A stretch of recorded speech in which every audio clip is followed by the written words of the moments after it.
السلام عليكم، نتمنى تكونوا كاملين بخير وعلى خير يا ربي. مرحبا بالجميع اللي اول مره كيشوف القناه، كنقول ليه مرحبا ومرحبا بالاحباب القدام. واليوم ان شاء الله جيت نصاوب معكم هاد الطاوه ديال الدجاج مع البطاطا اللي كتجي غزاله وكتعجب الكبير والصغير. ونتمنى يعجبكم هذا الفيديو، ما تنساوش تشجعونا فضلا وليس امرا. ومرحبا بالجميع.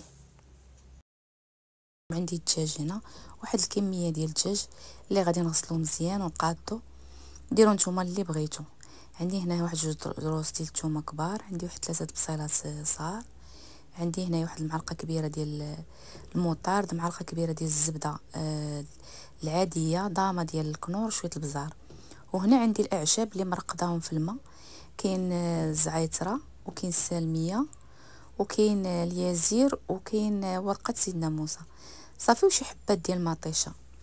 هنا من بعد ما حكيت البصله عفوا الثومه، درت ديك المعلقه ديال البزار، ضامه ديال الكنور ديال الدجاج، مكنديروش الملحه حيت هاد الضامه راه فيها الكفايه، مع ديك الزبده العاديه ديال الماكله، يعني ديال العبار ولا ديال الماكله، مع ديك المعلقه كبيره ديال المرطاط حتى هي كتكون مالحه.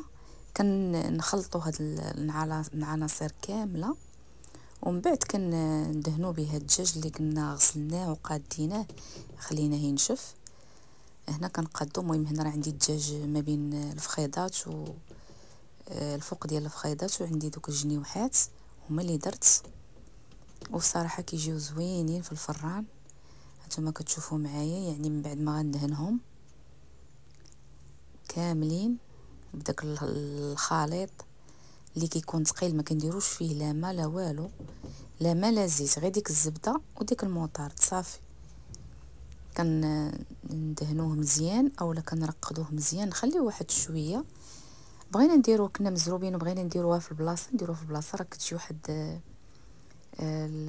سميتو زوينه. هنا عندي البطاطا اللي غادي نغسلها، غسلتها نقيتها قطعتها على هاد الطريقه هذه صافي. وكنجيب الطاوه، قطعت البصله حتى هي هكايا، مطيشه خليتها بحال هكاك صغيوره، مطيشه صغيره يعني صغيوره.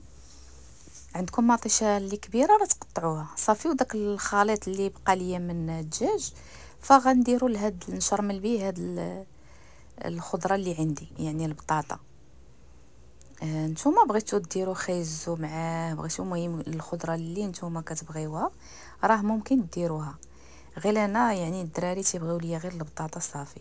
من بعد ما شرملت البطاطا، هنا كنبقى نستف الدجاج اللي عندي من فوق البطاطا صافي. وكنزيد غير واحد الكاس ديال الماء اللي كنزيد فاش غطيب هاد البطاطا وهاد الدجاج صافي، ولكن كنسدو على الطاوه، كنسدو عليها.